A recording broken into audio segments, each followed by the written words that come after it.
The days are getting longer and the Northern Hemisphere's spring is finally arriving. That can only mean one thing: La Primavera, La Classicissima, and the arrival, finally this year, of both the Monument's men and women.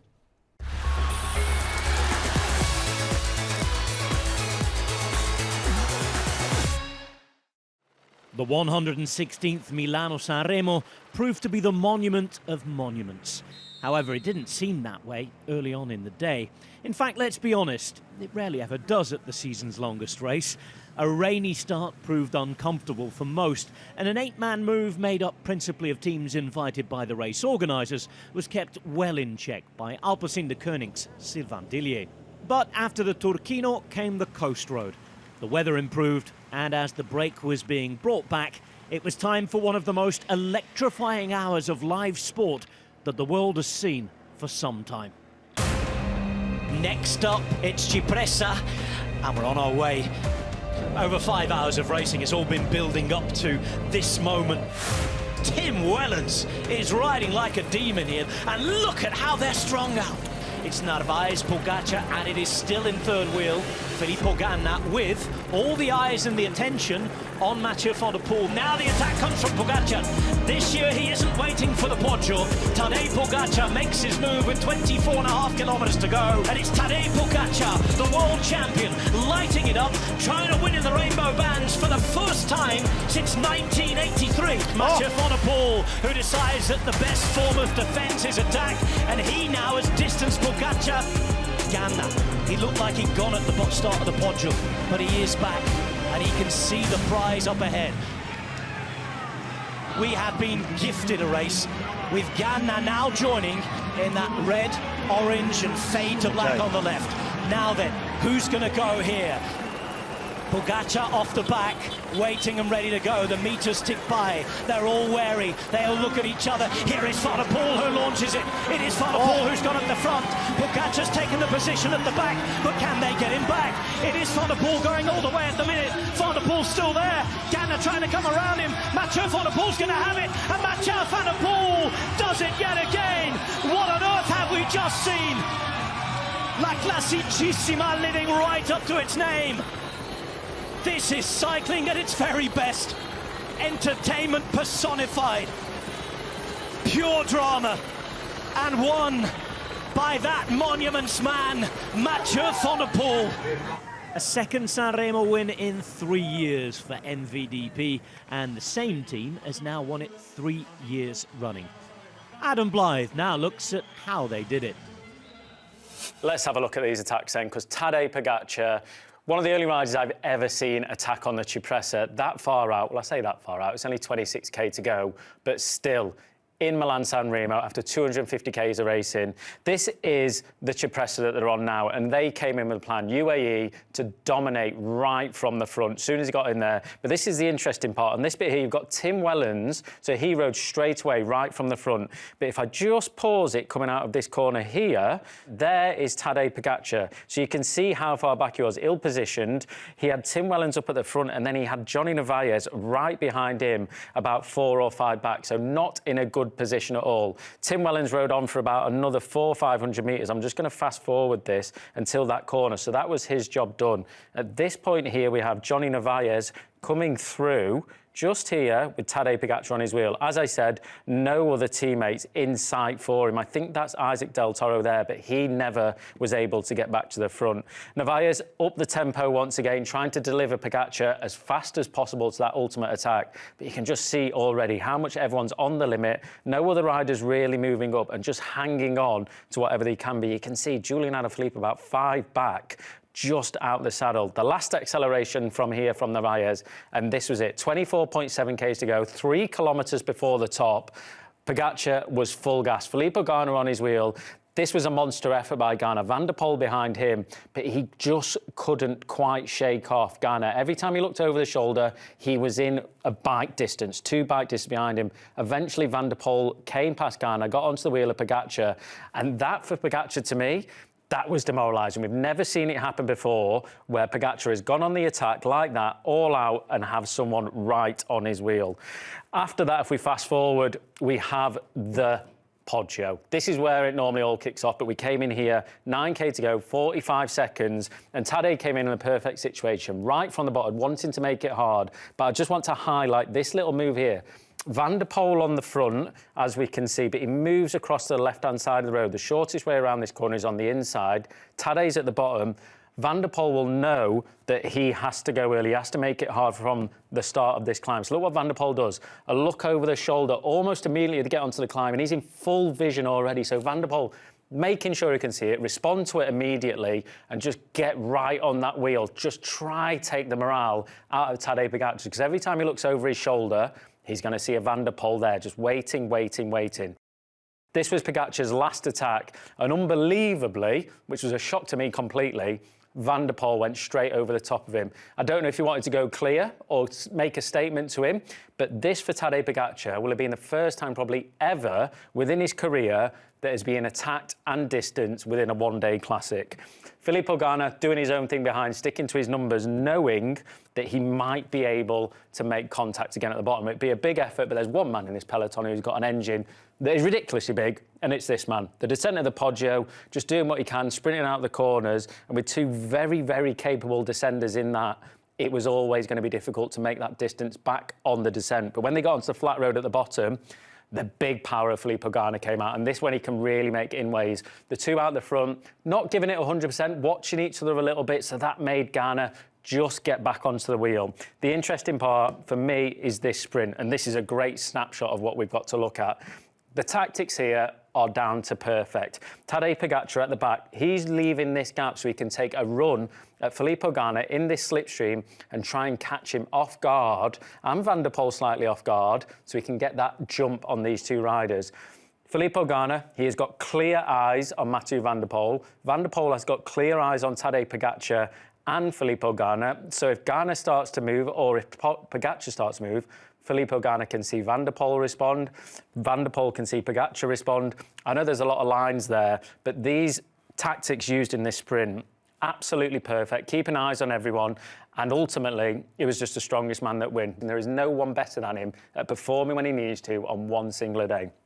Absolutely amazing. And for me, it's like watching juniors race at the highest level, just attack, attack, attack, attack. But this is professional cycling at the highest game possible, and then a bit more. Earlier in the day, the women's Sanremo made a return, 2 decades after the last edition. This race ran from Genoa all the way up to the Ligurian coastline, with the usual obstacles, the Tre Capi, Cipressa and Poggio on the way to Via Roma. How would it be raced? What kind of rider would win? With the obstacles coming thick and fast, a couple of crashes occurred and then speculation ceased. A tailwind was blowing, and despite the hills, the event was headed for a sprint. And when the European champion begins to sprint, it's rarely in doubt. Wiebes comes through the centre. Lorena Wiebes takes Milano-Sanremo. Wiebes moving ever closer to a century of professional victories, with this appearance on the podium proving to be one of the most prestigious yet. Over to Dani Rowe for a closer look at how it all unfolded. Today was the first time we've seen a Milan-Sanremo for women in 20 years, and it was rapid from start to finish. I'm going to analyse 3 clips from the final 4 kilometres of the women's race today and show you exactly what happened. So this was with 3.9 kilometres to go as the women come off the Poggio, and it is where Elisa Longo-Borghini here, the Italian champion, launched her attack. She caught everyone by surprise in that select group of riders that we had with 4K to go, and she played it perfectly. She timed her attack to perfection, and she played to her own strengths. She knows she doesn't have a sprint in the final, and she got herself a significant gap. Behind, we had riders looking at each other. Puck Pedersen was the first to chase. And if we go to the next clip, we can see it was down to our world champion, Lotte Kopecky, to lay it on the line for her teammate, Lorena Wiebes. And this is what makes them such a strong duo. For SD Worx, they came in with 2 cards to play. They had Lotte Kopecky, the world champion, who was able to attack on the climbs and follow any moves that might be made. But also Lorena Wiebes, the fastest sprinter in the world for women currently. So it was for Lorena Wiebes, having made it over the Cipressa and the Poggio. Lotte Kopecky has given it absolutely everything here. But if you look at Pauline Ferrand-Prévot, the rider here in yellow, you can see actually after the finish line, she was relegated from deviating from her line and causing Noemi Rugg, the rider here in pink, to have to freewheel and then launch her sprint again. So if you just look closely, she deviates, Noemi Rugg has to go the long way round, and it was Lorena Wiebes that took the victory. And this was the final few hundred metres. It was heartbreak for Elisa Longo Borghini. Marianne Vos anticipated, which she had to do, but if we are critical about Marianne Vos here, she really opens the door for Lorena Wiebes, who is here. So, in my opinion, Marianne Vos should have stuck to more of the right-hand side of the road just to make it harder for Lorena Wiebes in that final. But it was Lorena Wiebes, of course, who had the legs to make it her 98th victory. And again, the first time in 20 years. So the beginning of a new chapter, really, and just showing the strength and depth of women's cycling. A very, very worthy winner indeed. And I already can't wait for next year's edition. Now, the oldest remaining classic in the world began in 1876. It shares a name with a cocktail, the Mito, the legend that is Milano-Torino. Sometimes for fast riders, often for climbers, and this year it was a return to the latter. Jonas Rutsch was the impressive last survivor of the five-man morning breakaway, but despite holding on over the first ascent over the famous Superga climb, he didn't last long into the second. UAE Team Emirates XRG had controlled the race for the most part and continued to do so into the final kilometres. Adam Yates was in helper mode, setting up Isaac Del Toro for a couple of late attacks. Despite coming into the final few hundred metres with a couple of adversaries, Del Toro made it old race, new generation. The Mexican getting the better of Tobias Harlan Johannesson and Ben Chulet to take his first ever one-day race win. This year there was a change to the finish of the Nokere Koerse in Belgium. The Wednesday afternoon event no longer ending at the top of the cobbled Nokereberg. It remained typical classics racing, however. Laura Gillespie getting up from this to take part in a 24-rider sprint for the win. The Irish woman managed a podium with Linda Zanetti second to winner Marta Lach, the 27-year-old Polish SD Works rider opening her account for 2025. Local boy and multiple former winner Tim Merlier skipped the men's race. Niels Eekhoff, returning from a horrendous crash at the start of the season and originally supposed to be on lead-out duty, launched his sprint so well that nobody could get round him. A vital victory for his Picnic Postenel squad, who have suffered over the past few weeks with riders absent. Staying in Belgium, there was a good news story by the seaside. Edward Turns is a strong sprinter in his own right, but at Lidl Trek, he's become a rider who's more known for helping his more famous teammates secure the many assorted victories picked up in both the premium range and the middle aisle.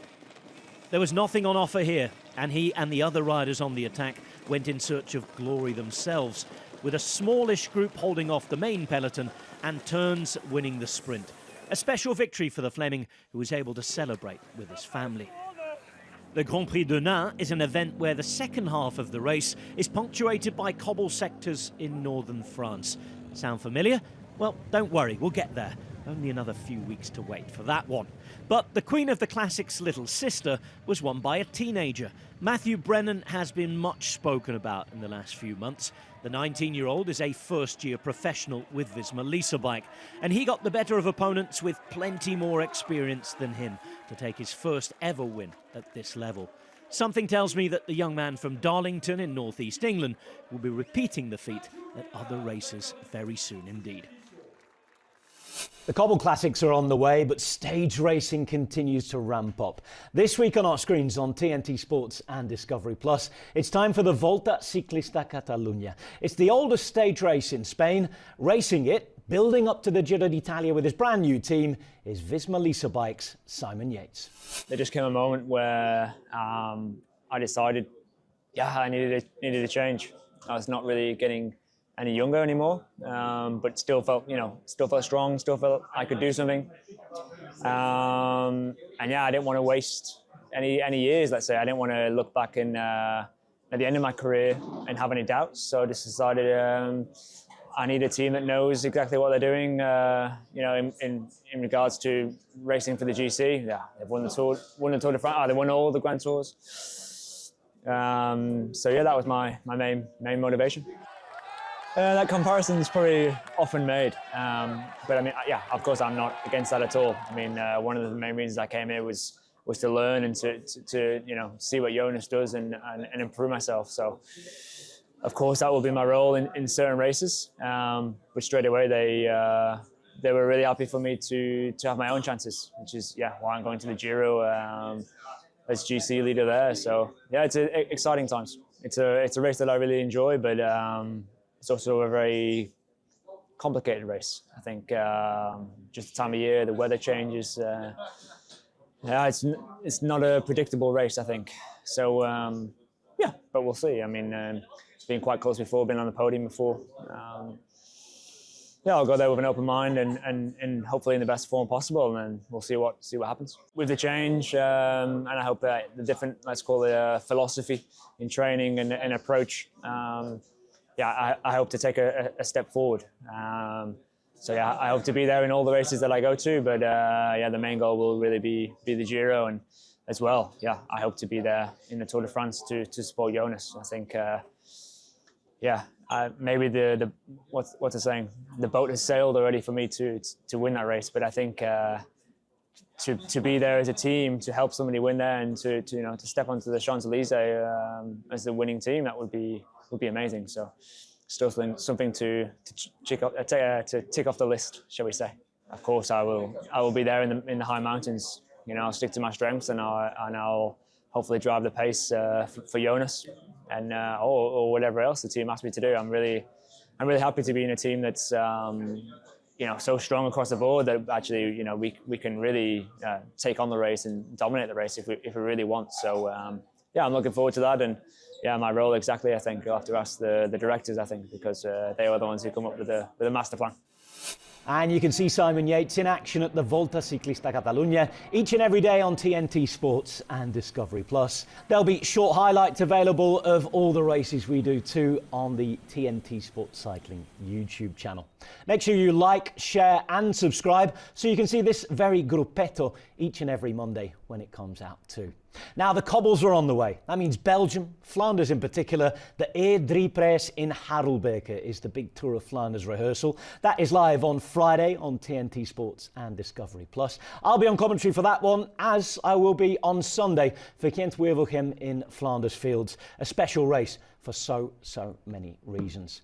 So with the Classics coming, a final reminder that the next breakaway, you'll be able to watch that in 2 weeks' time. That will be the big one itself, the Tour of Flanders, the Ronde van Vlaanderen. One more appointment for your diaries, and that's a weekly one. It's Quest if you're watching in the UK, and it's the ultimate cycling show with Adam, Orla and their special guests each and every Thursday at 10 p.m.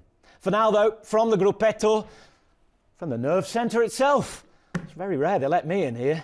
I'm off before they throw me out. See you next week. Goodbye.